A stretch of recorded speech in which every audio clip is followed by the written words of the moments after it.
Ahorita vamos a ver esto.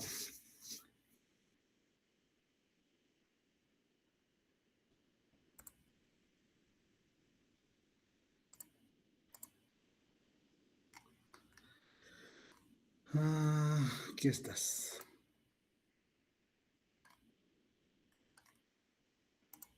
Listo, Diego.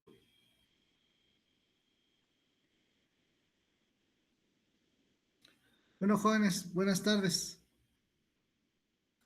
Espero se encuentren bien.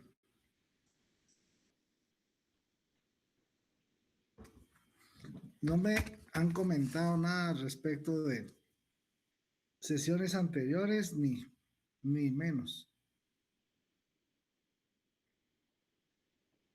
Pregunta. Lo que vimos en la sesión anterior, ¿les va a funcionar o no les va a funcionar para su trabajo?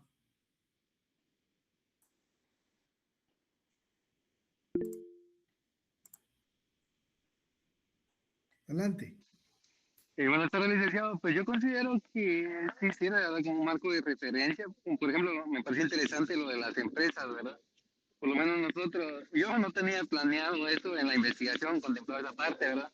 Pero sí me parece interesante, bueno, importante poder recalcar qué empresas es la que más exportan este, por ejemplo, en mi caso, el ejote francés. Sí, bueno, si está esa información, perfecto.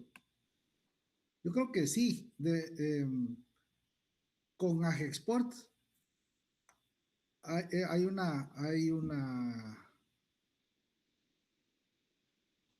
un grupo en la gremial que es de mini vegetales. Me imagino que por ahí debe de estar el ejote francés. Pero igual, eso es bueno. ¿Qué departamentos, volúmenes, todo eso es importante? Y si han logrado eh, tener información adicional respecto de países competidores, perfecto. Mucho, mucho mejor. Así que, si hay alguien más,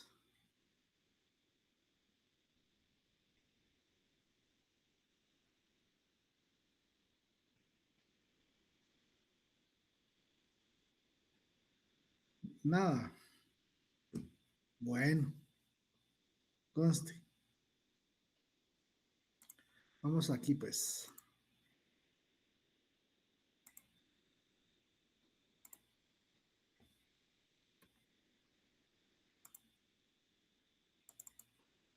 Por favor, confirmar. Presentación en pantalla. Sí,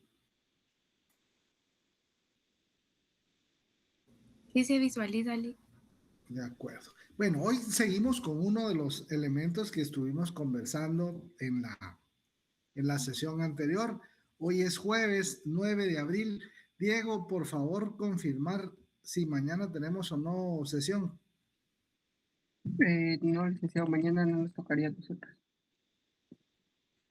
Bueno, ya entonces están avisados los muchachos. Mañana no tenemos reunión con economía agrícola. Vaya. Seguimos entonces hoy conversando sobre denominación de origen. Ya estábamos, lo tocamos desde dos partes de lo que se comprende como denominación de origen. Una parte importante es de dónde se extrae, ¿va? De dónde proviene en cuanto a su producción. Veíamos el tema de la miel y comentamos respecto de que para que podamos hacer comparaciones hay códigos, hay clasificaciones, y esas son estandarizadas a nivel internacional, de manera que para estadísticas de comercio se pueda comparar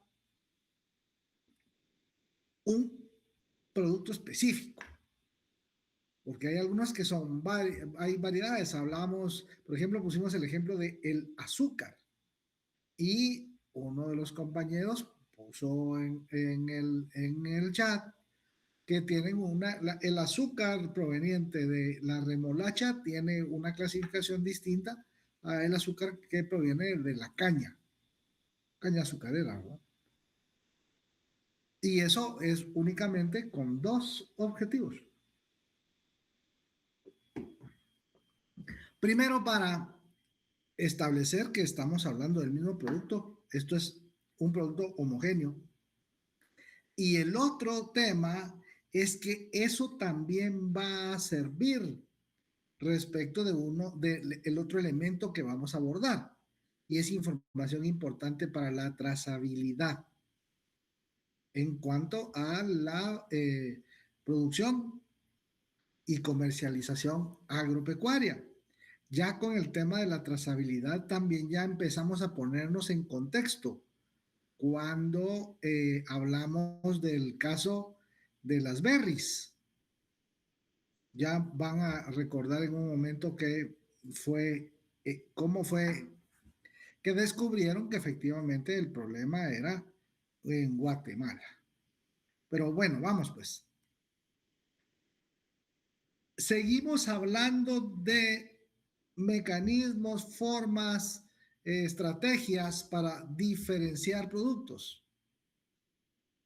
La diferenciación va a ayudar a añadirle valor a un producto, particularmente en los productos agropecuarios. Lo que interesa, lo que es importante, es no solo resaltar, bueno, visibilizar y resaltar las propiedades que un producto tiene, sus características respecto de su composición física, su composición química, son importantes, pero también lo son su aspecto, su calidad, su sabor, varias características que lo hacen diferente, y en algunos casos que lo hacen único respecto de las otras variedades de lo mismo, sea producto, sea servicio. En este caso estamos hablando de productos agropecuarios. Y también en esta categoría, en este sector, se utilizan para diferenciar mecanismos como las certificaciones para temas de ambiente, para temas de salud, para temas de responsabilidad social, porque estamos hablando de alimentos. El tema de la sostenibilidad es importante, el tema de la inocuidad es importante, hablamos de temas de comercio justo, temas de género, de evitar trabajo infantil. Estas certificaciones, para que efectivamente las empresas que componen las exportaciones de los países se mantengan, deben cumplir con determinados, no solo requisitos, sino hay protocolos muy estrictos respecto de temas que sí o sí tienen que cumplir para mantenerse certificados, para recertificarse. Deben llenarse requisitos con altos niveles de exigencia, particularmente porque estas muchas veces se constituyen en algo que ustedes ya conocerán, se llaman barreras no arancelarias. Estos son, digamos que, mecanismos sobre los cuales el ser competitivo no pasa por temas de impuestos, subsidios, exenciones, sino por otras características que no tienen que ver con impuestos, por eso es que son no arancelarias. Los aranceles, ustedes saben que son puestos para el ingreso o la salida de un producto, aranceles a las exportaciones o a las importaciones, tal como lo ha estado amenazando el presidente Trump respecto de aquellos países que le vendan armamento a Irán en este momento, van a sufrir como consecuencia la imposición de un 50% de aranceles.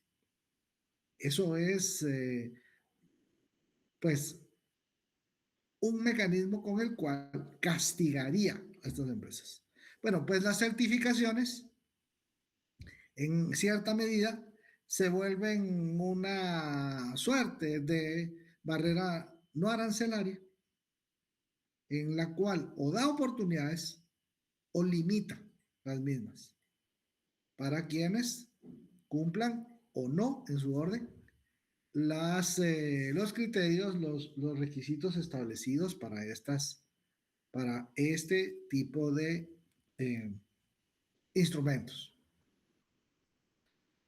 Igualmente, se puede usar para la diferenciación de productos indicaciones geográficas y denominaciones de origen. Ahí viene la siguiente parte. Es una cosa es de dónde proviene y otra es de dónde procede. Lo vimos con la miel. Proviene de la producción de cierta especie de abeja, la Apis mellifera, que que aun cuando existen miles de variedades o clases de abejas, son muy pocas las que producen miel.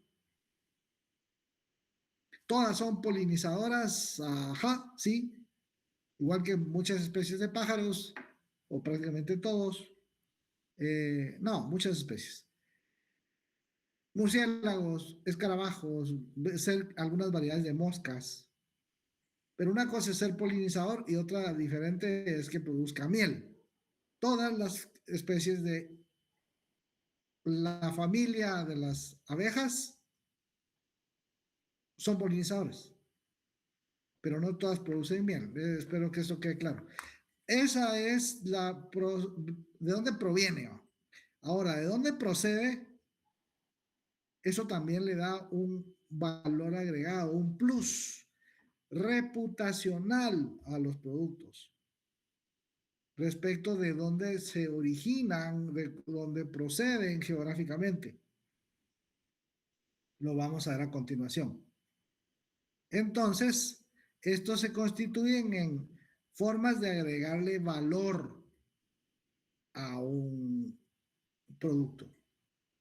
¿Vamos bien hasta acá?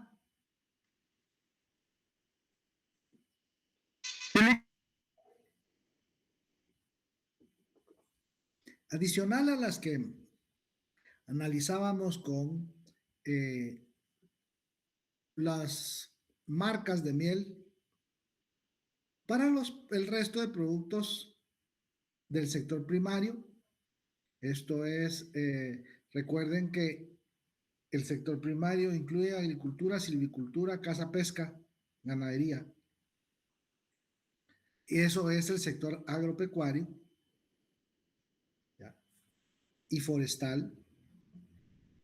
Estas certificaciones buscan, además de una utilización racional de los recursos, estamos hablando de certificaciones de sostenibilidad, ambiente, economía y sociedad, trato justo a los trabajadores, conservación de la vida silvestre, muchas formas importantes que le van brindando un valor agregado a determinados productos que cumplen con estas condiciones. Por ejemplo, hay para el tema de bosques una certificación, esa es la FSC, que promueve certificación de bosques naturales y bosques cultivados de forma sostenible, plantaciones sostenibles. Y esta es un tipo de mercado diferenciado en el cual encuentra espacio el café amigable con las aves. Esta, bird friendly, de este instituto smithsoniano que investiga la migración de las aves. Esto es de mucho valor para aquellos individuos, los agentes económicos que están muy interesados en no solo observar, sino estudiar determinado tipo de aves que es endémica a ciertas regiones. Por lo que son parte de determinado hábitat en lugares especiales. Estas aves que solo se ven, por ejemplo, en bosques que están compuestos por árboles o por plantaciones de café, que da espacios adecuados por sus condiciones de temperatura, sus condiciones de humedad, sus condiciones de luz, que se convierten en un refugio donde no precisamente hayan depredadores, y da espacios en los cuales está este o determinado tipo de ave puede convertir esa parte en su hábitat. Hay gente que paga para venir a observarlas y hay gente que paga un precio adicional en un producto si este le garantiza que en todos sus procesos de producción, de distribución, se han llenado determinados requisitos que la certificación orgánica pide. Siempre y cuando las cumplan, esto resulta como un beneficio adicional para temas de ambiente. Sobre comercio justo ya hablamos un poco cuando veíamos el tema de la miel. Acá estos sellos, Fair Trade Certificate, los productores y las empresas con las que trabajan tienen estándares laborales, ambientales y de ética que prohíben, por ejemplo, trabajo forzado, tipo esclavo, trabajo infantil. Son también empresas o grupos de empresas que velan por temas de cumplimiento, por supuesto, de legislación laboral, de legislación ambiental. También tienen muy bien ponderado el tema de equidad de género, por lo que funciona bajo un nicho, un segmento de mercado diferente al de otros productos de la misma familia, pero que no llenan estos estándares. Por lo que, como recompensa, reciben un precio diferente al de, al de los productos convencionales. ¿Vamos bien aquí?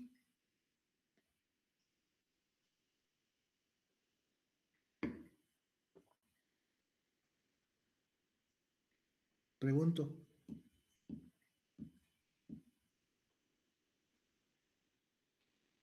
¿Vamos bien?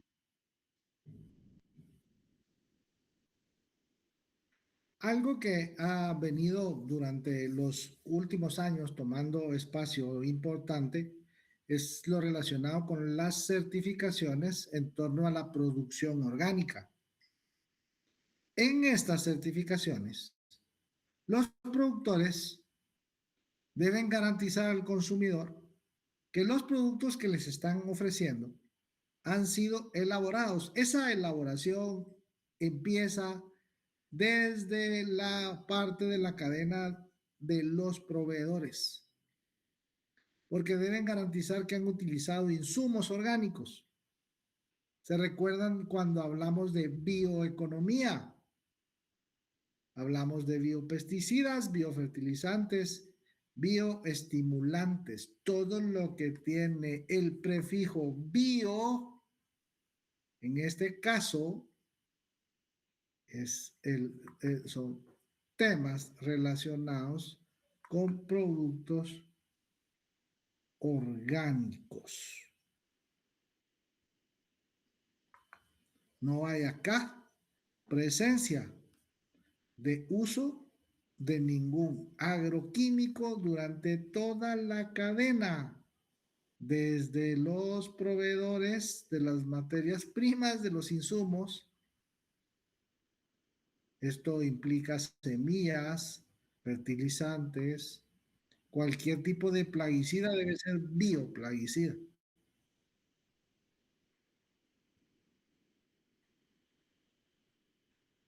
Inocuidad y trazabilidad del producto.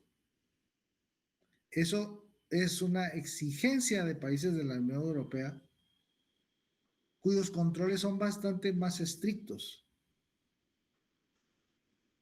Entonces debe ser. Recuerdan que cuáles son las características que tiene que tener cualquier abastecimiento seguro de algo.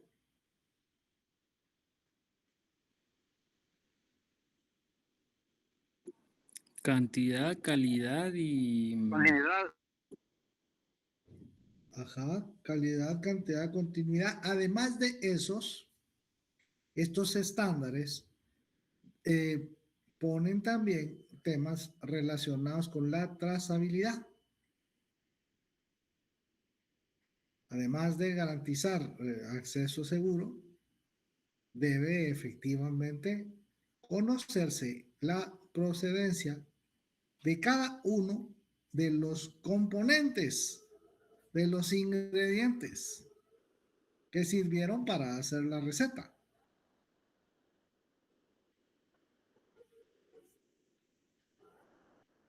Hay niveles de exigencia distintos en la producción que está destinada al mercado interno y otra en la que es una producción destinada a la exportación. Y también varía dependiendo de cuál sea el bloque económico o incluso el país al cual se vaya a realizar esta exportación. Podemos observar este tipo de sellos.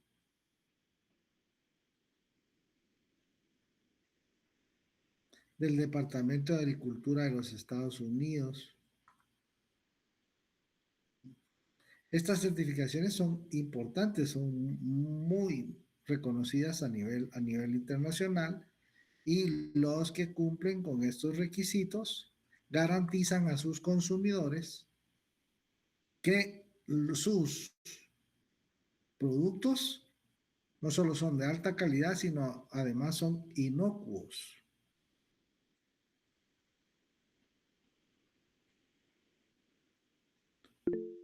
Adelante. Rick, yo le estaba comentando que había ido a una empresa que se dedicaba a exportar productos agrícolas aquí en Guatemala, ¿verdad? Eh, Ellos exportan ejote para Estados Unidos y nos mostraron todo este tipo de certificaciones que tenían. Además dijeron que eran las únicas en Latinoamérica que tenían una certificación que era sobre eh, el acceso seguro al agua. Y es que tenían un proyecto en Jalapa, un proyecto donde tenían pozos y como que reutilizaban el agua. Me pareció bastante interesante y hay empresas que todo este tipo de certificaciones les sirve para que en el mercado internacional su producto tenga más valor, ¿verdad? Correcto, y por ende tengan mejores precios. Sí, efectivamente de eso se trata. Y eso es lo importante. Ahorita usted mencionó varios temas con los cuales ustedes ya están muy familiarizados, porque los hemos venido discutiendo desde las primeras semanas. Habló de una certificación de acceso seguro al agua.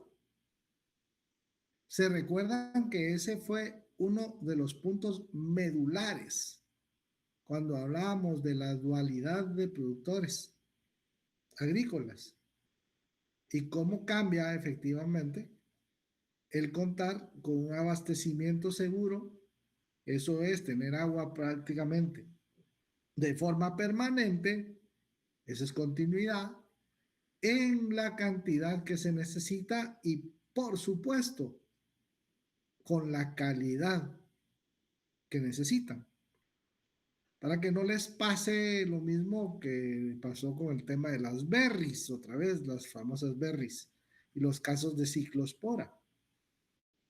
Adicionalmente a esas certificaciones, hay algunas otras que están ligadas a temas estrictamente de salud. Japón, Estados Unidos tienen normas en las cuales los productos deben garantizar que su contenido nutricional es efectivamente el que dice en la etiqueta. ¿Se recuerdan que hablamos respecto de productos que han sido adulterados? Y poníamos de ejemplo la producción de China, tanto en el tema de la miel como en el tema de la leche, en las cuales estos productos adulterados no solo están causando potenciales recursos legales en cuanto a que esto es una publicidad engañosa, sino que adicionalmente pueden enfrentar problemas de índole legal también con temas relacionados a la salud y que efectivamente no cumplan con lo que en las etiquetas de los productos está indicado en el caso de los productos envasados,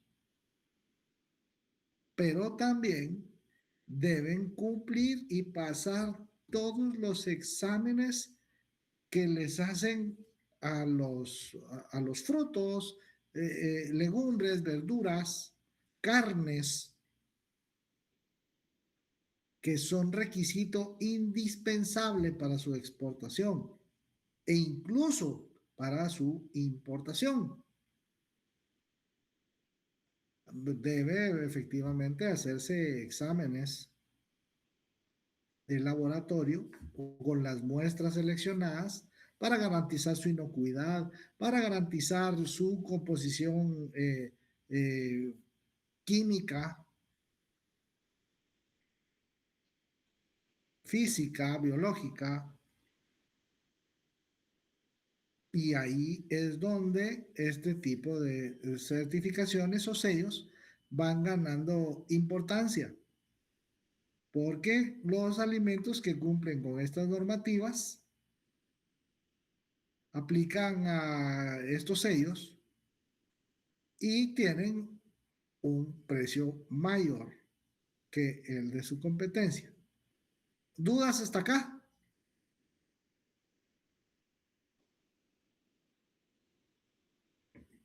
Todo bien. Bueno, va, ahora seguimos con las estrategias, lo que se usa para seguir diferenciando productos. Aquí viene la denominación de origen por el lugar. Esta es la parte geográfica, el lugar de procedencia de determinados productos va marcando desde hace muchos años la reputación de esos productos. Y eso los hace apetecibles, eso los hace codiciados, eso los hace envidiados al punto de querer imitarlos. Hay muchas veces falsificación. Es prácticamente lo mismo, ¿no? Una imitación y en algunos casos falsificación. ¿Quién me define así rapidito? ¿Cuál estima que es la diferencia entre uno y otro término?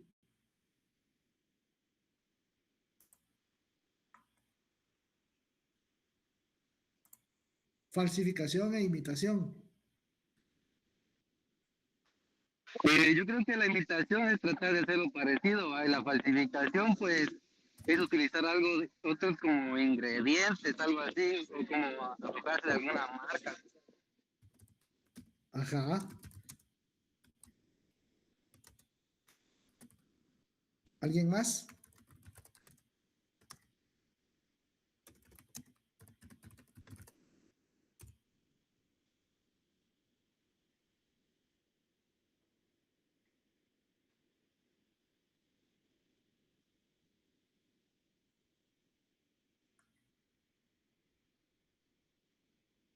Ajá. ¿Quién más? Además de Ludwig.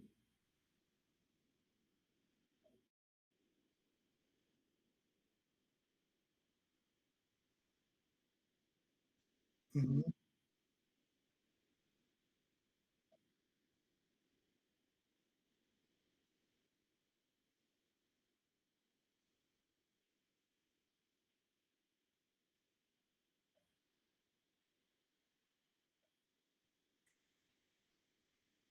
Ajá.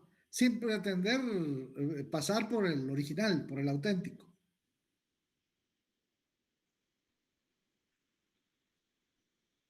Ajá.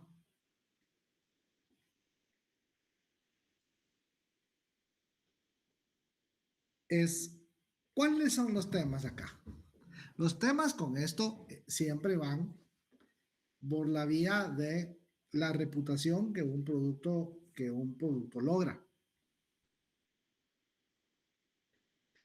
En estos casos de alimentos, los temas no van únicamente por los usos de marca, por los temas legales, sino van más allá, van por temas de calidad. E incluso en muchos casos, como lo recién acabamos de comentar, va por temas de salud.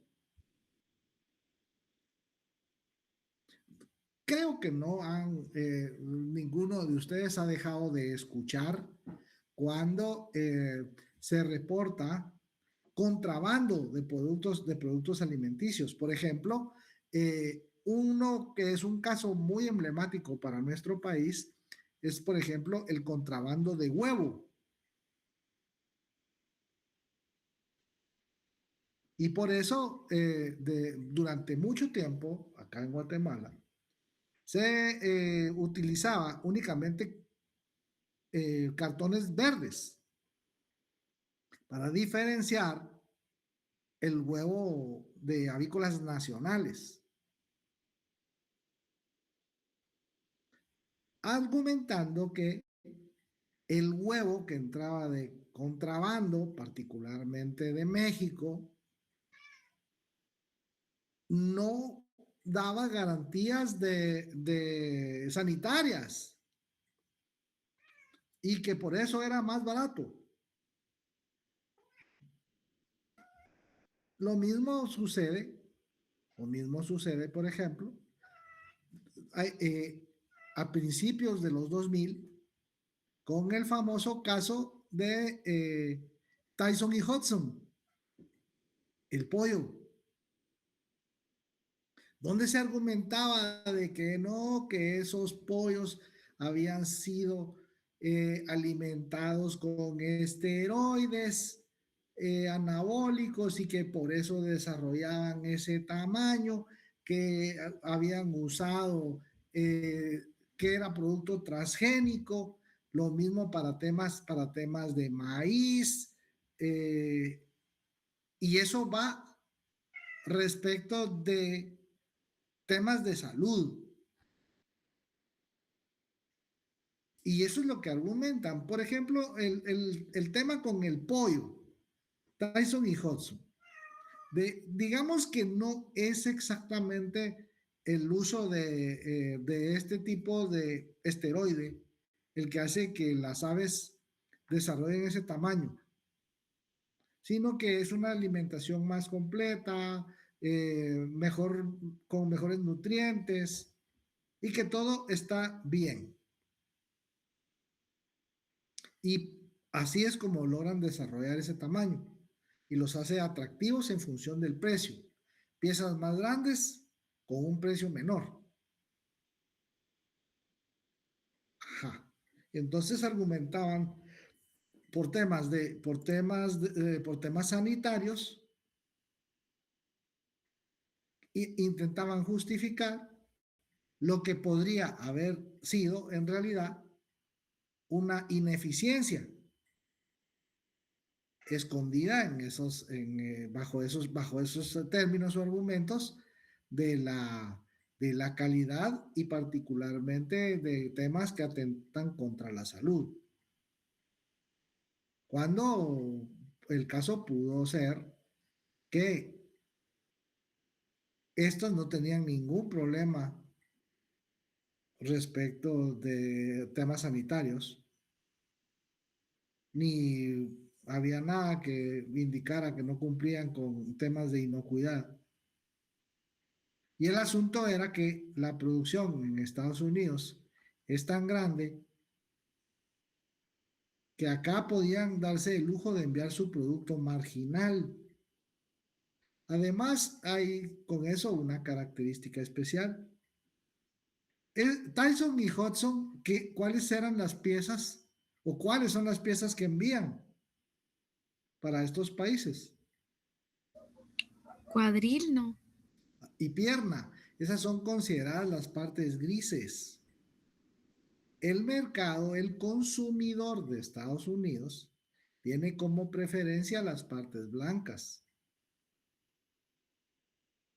Entonces, su industria avícola cubría perfectamente sus costos y superaba su punto de equilibrio con el tema de las pechugas, por ejemplo. Se podía entonces dar el lujo de exportar a países con gustos y hábitos de consumo distintos, en los cuales las partes grises son apreciadas,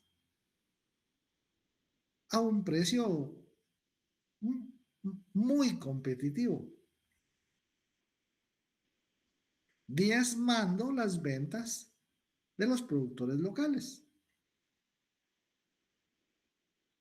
En principio se rumoraba que, y siempre por el mismo mercado del pollo, que Pinulito, por ejemplo, utilizaba esos insumos, quizá en principio, pero ahora pues ellos también tienen sus propias granjas avícolas. Ha crecido tanto ese tema que la competencia es muy, muy, muy fuerte. Tuvo el gigante nacional que crear un segmento, un producto destinado al mismo segmento que Pinulito le estaba quemando. En principio, no, nuestro pollo de mejor calidad, no, pero empezó a afectar y mucho. De manera que aún se puede observar en muchos puntos de la ciudad o del país que donde hay un granjero, hay un Pinulito. Y esa es competencia mutua. Primero empezaron a ponerle un granjero a cada Pinulito que estuviera cerca. Después Pinulito responde y empieza a averiguar también dónde van a poner un granjero para poner un Pinulito a 3 locales o enfrente. Y así efectivamente funciona. Pero bueno, seguimos aquí con esto. La denominación de origen. Un producto que va ganando reputación respecto de determinadas características que le imprimen una calidad que gusta en exceso. Por ejemplo, el queso manchego. Esa denominación de origen es la que se le otorga a un queso español elaborado con leche de oveja de raza manchega. Esto es que proviene de la provincia de La Mancha, en España. Por eso se llama así, manchego. La Mancha es la provincia de la cual era originario Don Quijote. Por eso es de que aquí en el logo de esta hace referencia a también esa figura, muy emblemática, por cierto. ¿Sabían que después de la Biblia, el Quijote de la Mancha era el segundo libro más leído a nivel mundial? Ah, Sí, ajá. sí, así Bueno, es el segundo libro. continúa siendo lo que bueno. Siguiente producto, el champán. Es un tipo de vino espumoso con denominación de origen en Champaña, Francia. Ajá. Chile habanero.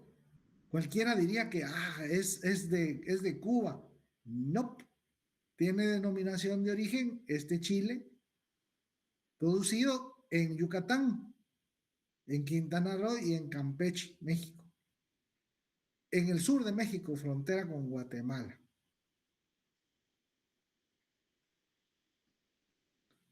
Ron de Guatemala. Denominación de origen protegida. Tierra de volcanes, sabor y distinción. Ajá. Café de Colombia. Café de Antigua.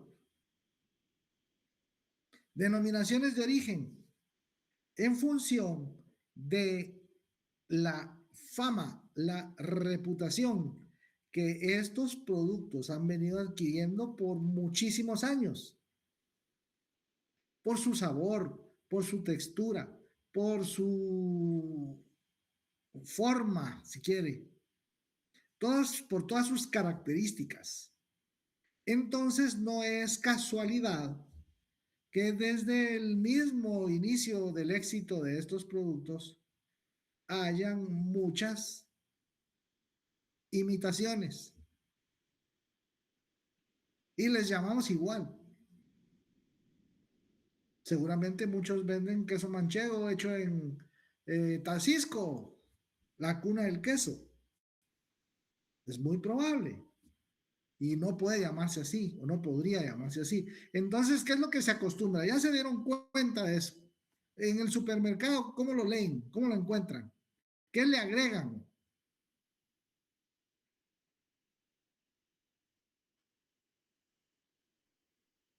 Le ponen una palabrita antes.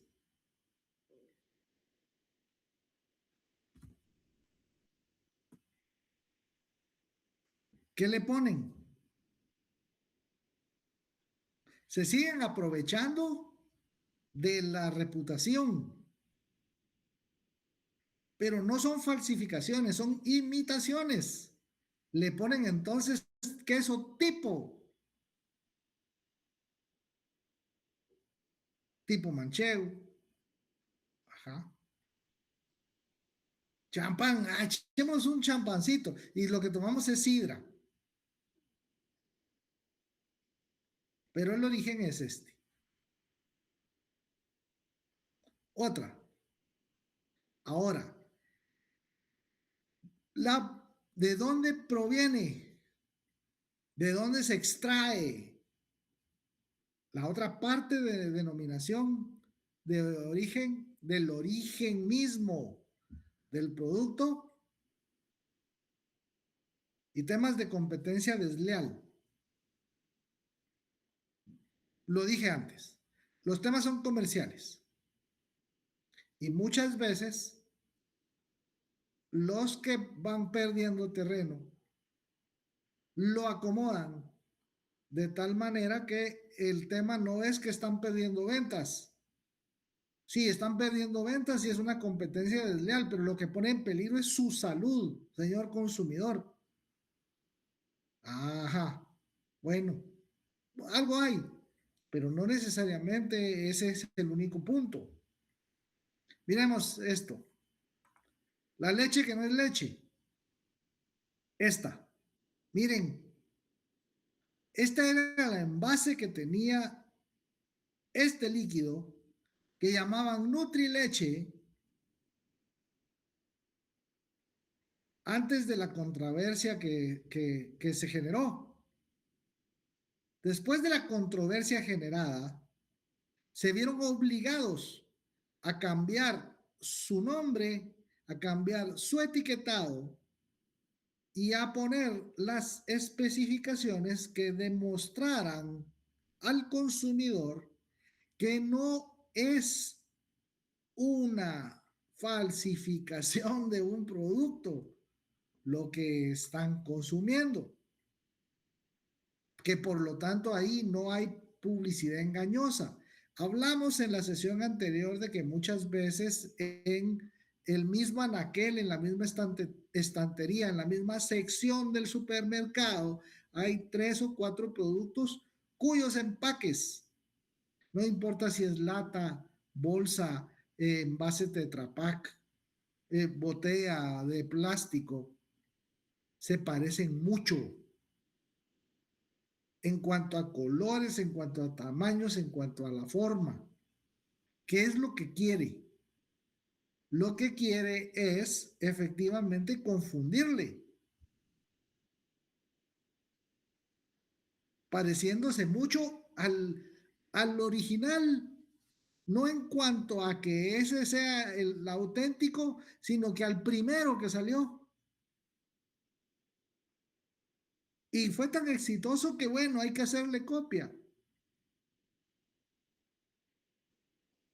Entonces, en el caso de la leche que no es leche, en la Unión Europea se produjo un fallo contra productores de leche de soya o la mantequilla de tofu.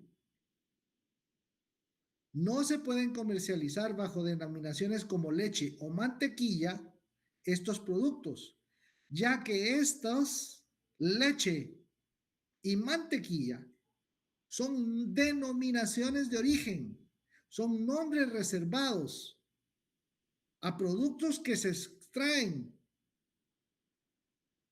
de un animal, son productos de origen animal. Leche, diccionario de la Real Academia Española. Lácteos, ¿no? Líquido blanco que segregan las mamas de las hembras de los mamíferos para alimentar a sus crías. Eso fue lo que mencionamos que era la acepción, el concepto original. Eso está en un diccionario de una edición antigua de la Real Academia Española. Un Larousse, un Sopena, alguno de estos diccionarios viejitos, la única acepción que tiene es esta: leche, líquido blanco que segrega una glándula mamaria. Ahora no. Dice leche de algunos animales que se emplea como alimento para las personas. Va. Pero la tercera, jugo blanco obtenido de algunas plantas, frutas o semillas. Leche de coco, leche de almendras. Se han tenido que venir adaptando respecto de esas nuevas variedades que surgían. Pero la leche de coco, de avena, de arroz o de almendra no se pueden llamar así. Adelante. Bueno, se denominan bebidas. Por Claro, ejemplo, yo los a base de... sí, yo compro ese tipo, ¿verdad? Y no podemos pedir leche, sino que tenemos que pedir bebida de almendra, bebida de soya, bebida de avena. Dice, mezcla de producto lácteo con 2.2% de grasa vegetal comestible ultrapasteurizada adicionada con vitaminas A, D, B2, hierro, ácido fólico. Y tienen que ponerle que le han agregado, pero tienen que ponerle de dónde viene, ¿va? En México, esto fue la Procuraduría del Consumidor. Las denominadas fórmulas lácteas son alimentos fabricados a partir de componentes de la leche.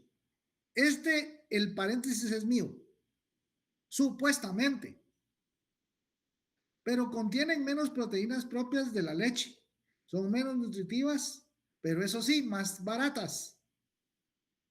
Mercados de precios.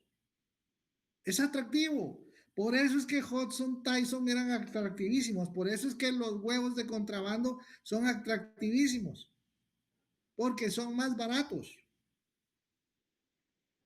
Nadie está pensando en ese momento que efectivamente pudo haber, digamos que en el caso del pollo, cómo fueron alimentados, si la cadena de frío no se rompió en algún momento y eso puede ser susceptible a salmonela o a cualquier bicho. Y recuerden que no solo los cárnicos necesitan cadenas de frío, pero eso no lo piensa. Está comprando algo barato y es lo mismo. Me pasa es que viene de allá y bueno, y uno le explica desde la forma, la explicación económica es de que con su producto marginal, ellos ya cubrieron sus costos, entonces esa parte la pueden poner al precio que se les ocurra. Pero en el caso de las leches, son jugos de semilla, arroz, soya, ninguna contiene leche en realidad, porque no provienen de mamíferos. Pero nosotros que los compramos, damos por hecho que si dice lácteo, es leche, ¿eh? La norma oficial mexicana entonces señala que los productos deben denominarse con claridad en el envase y que no pueden decir leche ni sugerir que lo son o tienen, si no tienen leche. Varias marcas incluían en su envase la palabra leche o imágenes que sugerían que eran leche, aunque no la contengan. De esta manera engañaban a los consumidores. Adelante. Hablando con este, fíjese, licenciado, que yo hablaba con una chica de la UVG, me comentaba que ellos habían hecho una investigación de esta pizza barata, esta menucita, que al parecer el queso no es queso, sino que era una imitación de queso. Por eso era para disminuir costos. Bueno, pues qué mala noticia porque a mí esa pizza me encanta. Igual igual la voy a seguir comiendo, aunque me estén dando cuenta o cuento de que un queso que no lo es. Pues es posible. El tema al final, el tema al final es que estos directamente pretendían engañar, ¿verdad? Entonces, este es el tema. Siguen usando los mismos colores. El logo es técnicamente lo mismo. La empresa es la misma, pues. Solo que ya no se puede llamar así. Ahora es Nutrileti. La carne. La carne que no es carne, ¿no? Esto es Chile. La Subsecretaría de Salud Pública chilena dice que los productos rotulados como carne vegetal, carne de soya o hamburguesa de soya tienen que cumplir con el artículo 107, que obliga a indicar la verdadera naturaleza del alimento en forma específica y no inducir a error o engaño respecto de la naturaleza y condición física auténtica del alimento. Y esto es por temas de salud. Aunque el móvil siempre es económico. La gremial cárnica de Chile, los productores de carne, dicen que llamar carne a un producto fabricado con soya constituye una infracción a la normativa vigente y un engaño al consumidor. De acuerdo. Según el decreto sanitario de chileno, con la denominación de carne se entiende la parte comestible de los músculos de los animales de abasto, bovinos, ovinos, porcinos, equinos, etc. Hasta camello se come. Y de otras especies aptas para el consumo humano. Por lo que cualquier producto vegetal es una denominación falsa. Antes de la controversia, carne de soya. Después de la controversia, es idéntico el empaque, solo que dice proteína vegetal de soya. Premium. Algo que se agrega, porque tiene que tenerlo, respecto de una certificación. Pero de ahí es lo mismo. ¿Listos con esto? Sí, licenciado. Ya, claro. Nítido. Va, ahora la parte final. Trazabilidad. Seguir los puntos. Hacer el trazo. Poder saber el origen de las materias primas, de los lotes, por temas de calidad, por temas de inocuidad, detectar posibles contaminaciones o problemas sanitarios. Esto fue lo que hicieron, solo que en ese entonces tuvieron que hacer uso de una auditoría forense para ir hacia atrás en la cadena y poder determinar de dónde salía, de dónde fue, cuál fue la naturaleza del problema, de lo que estaba enfermando a la gente, de ciclosporiasis. ¿Se recuerdan? Era el pollo, no, era la crema, no, era la lechuga de la ensalada, no, era el refresco. Al final era el pastel de la boda. Y el pastel era de fresas con... No, no eran fresas, no eran fresas, eran frambuesas con crema. ¡Qué delicia! Ajá, pero se enfermaron. Los enfermaron las frambuesas. Vinieron entonces y en función de seguirle la pista, de ubicar el trazo, uniendo los puntos, lograron determinar de dónde procedía. Ha habido mucho avance de ahí para acá, desde ese tiempo, van 25 años más, 97, 23, casi 30 años, sí, y han existido muchísimos avances. Los programas de trazabilidad tienen que diseñarse con base en estándares, el Código Alimentario. Esto es codificaciones, códigos que hacen comparable, identificable, es el mismo producto. ¿De dónde viene? Buenas prácticas agrícolas para determinar la procedencia. ¿Por qué? Por temas de calidad, uno, por temas de seguridad alimentaria, dos, por temas de inocuidad. Y todas esas variables que hacen que un bien, que un producto, que un alimento en este caso, se siga vendiendo con la reputación que tiene. ¿Vieron cómo se cayó la exportación nacional de berries?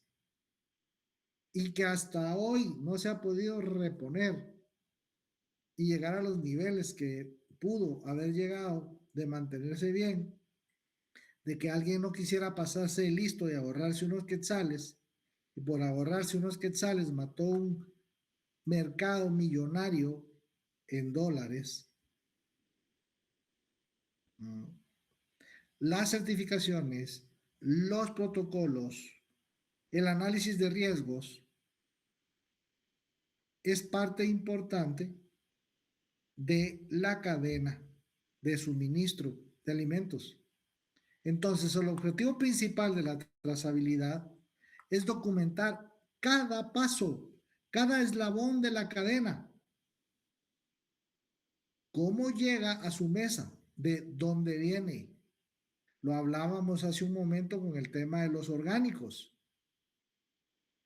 ¿Qué beneficios tiene la trazabilidad para los consumidores y qué beneficios tiene para los productores? Para los consumidores va a tener acceso a información. ¿De dónde viene? Denominación de origen en sus dos acepciones.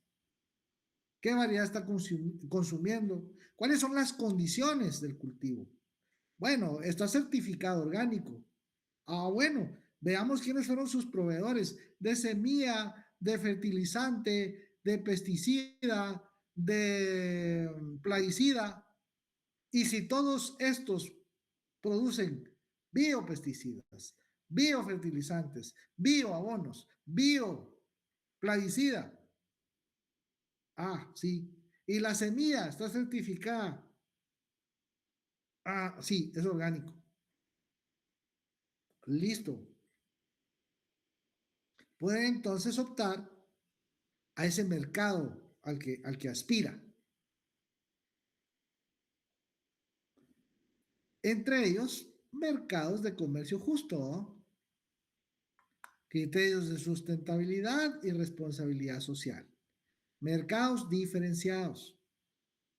Y solo allí se puede probar que efectivamente durante toda la cadena se cumplió con todos los requisitos, todas las normas, todos los requerimientos, que las certificaciones, que los sellos con los cuales tiene su diferenciación, le piden. Para los productores, hablamos, siempre hemos dicho desde el principio de la clase, hemos venido enfatizando en que este tipo de decisiones relacionadas con uso racional del agua, uso racional de la energía, ¿ya? Uso racional de los recursos todos en general, la función la función de producción óptima es ese uso, el mejor uso posible de sus insumos, no es por temas ambientales, no es por temas de salud, es por temas económicos. Entonces, optimizar sus procesos le hace desperdiciar menos, le hace reducir sus costos. Y en estas dos, obtener mejores y mayores ganancias. Adelante. Licenciado, por lo menos el productor, ¿verdad? Donde yo trabajo a los productores que tienen ficha técnica y esto de, creo que es una nota de trazabilidad, le llaman, ¿verdad? A estos sí les adquieren productos y a los pequeños productores que no cuentan con este tipo de documentos, pues ni los toman en cuenta, ¿verdad? Entonces ya adquirir estas ciertos requisitos pues eleva que pueda acceder a otros mercados. Es correcto. Que tienen precios mejores. Permite mantener o mejorar la reputación y el valor de la marca, porque está certificando protocolos, estándares, buenas prácticas y estándares. Buenas prácticas agrícolas, buenas prácticas manufactureras. Recuerden que en cualquier parte de los eslabones, en cualquier parte de la cadena, se puede romper con el tema de la inocuidad, por ejemplo. Entonces, estos beneficios son círculos virtuosos. Incrementan la confianza. El tema es reputación. Sigue gustando y el precio está bien, es competitivo. La demanda va a crecer. Se incentiva a más productores a entrarle a lo mismo, adoptar esos protocolos para no quedarse fuera del mercado que Ludwig comentaba. eleva entonces el nivel de competitividad del sector, que está compuesto por pequeños, un montón, medianos y grandotes. Dependiendo del producto que se trate, así va a ser el nivel de competitividad que el sector promueva. No solo contribuye a seguridad y calidad de los alimentos, sino que presenta beneficios económicos para las empresas del sector agroalimentario. Aquí está trabajado desde el tema de que es bueno para aspectos ambientales, para temas de salud. Pero en realidad, este factor tiene objetivos puramente económicos. Es terminar de convencer a aquel consumidor que está dispuesto a pagar más por esos productos que les ofrezcan esas garantías de calidad, de seguridad, de comercio justo, de amigable con las aves. Pero de todo eso lo tiene que demostrar y lo demuestra a través de QRs, de códigos de barra, de clasificación, que son los datos que sirven para medir la trazabilidad. Se reducen desperdicios, identifica qué parte de la cadena está más débil, dónde tiene que trabajar. Eso hace que se reduzcan las pérdidas por devolución o eliminación de productos. Hay menos descarte. Los temas de exportación son tan delicados y nosotros muchas veces resultamos beneficiándonos de esto, porque muchas veces en los mercados cantonales y a veces en los semáforos de las más transitadas, nosotros encontramos mangos Tommy a 3 por 20, ¿va? O hasta más baratos, dependiendo del tamaño. Cuando en el supermercado valen 8 o 10 quetzales, dependiendo del tamaño. Y en los Estados Unidos o a los países a donde van destinados, su precio es por kilo. Digamos que $8 el kilo, barato, de mango. ¿Cuánto pesa cada mango? Dependiendo del tamaño, ¿no? Entonces nosotros consumimos el descarte, el que no pasó algo, color, forma, que tiene una mancha de látex. Eso es, por ejemplo, el caso del mango. Y todo eso es identificable a través de ver cuál es el eslabón de la cadena. ¿Cómo se utilizan sistemas de trazabilidad? Ha avanzado muchísimo el tema del Internet de las cosas. ¿Qué registra? Variables climáticas, temperatura, humedad, uso de insumos, de dónde provienen. Lo hace con código de barras, con código QR, RFID, Big Data, minería de datos, blockchain, inteligencia artificial, todo esto se está incorporando en el primer mundo a los temas agropecuarios. Nos va a llegar, sí, tarde o temprano, sin duda. Ya muchas, particularmente los grupos grandes, ya le entraron. Ya están aquí en Guate con esto. En todos los niveles.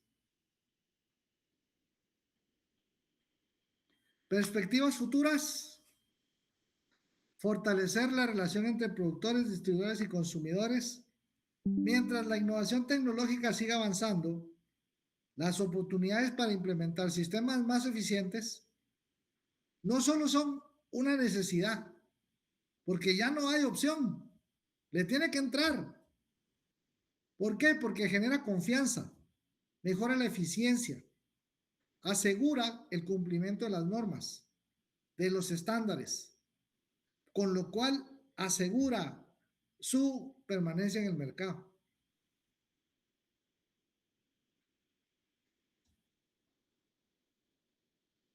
Falta todavía seguir avanzando sobre eso. Hay que proveer de infraestructura tecnológica. Esto es para pequeños y medianos. Costos iniciales de implementación y de capacitación son altos. Lo que comentaba Ludwig, no están certificados, no tienen estándares, no entran. Siempre somos reacios, siempre tenemos resistencia, reticencia a los cambios. Pero la trazabilidad no es únicamente una exigencia de mercado. Impulsa la mejora continua en cuanto a la implementación de buenas prácticas agrícolas, buenas prácticas de manufactura. Este negocio de la comida, de los alimentos, es reputación. Y eso se basa en confianza. Sostenibilidad. Y eso es todo. Eso es todo. Eso es todo, amigos.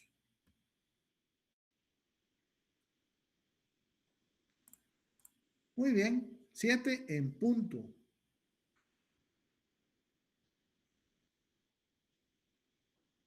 ¿Dudas? ¿Comentarios?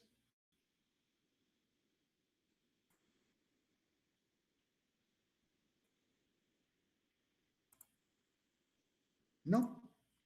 ¿Ninguno? Perfecto, entonces. Nos vemos el martes en este mismo canal. Tenemos examen.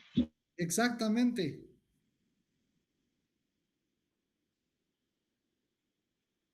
¿Qué recomendaciones nos da? ¿Te manda? ¿Qué recomendaciones nos da? Ya se las di y eso ya estaba. Todos esos temas ya estaban abordados. Es Martes que como va a ser 14. virtual. Sí, pero y ni modo, es lo mismo. Bueno, gracias. Yep. Bueno, jóvenes, nos vemos. Feliz noche. Feliz noche.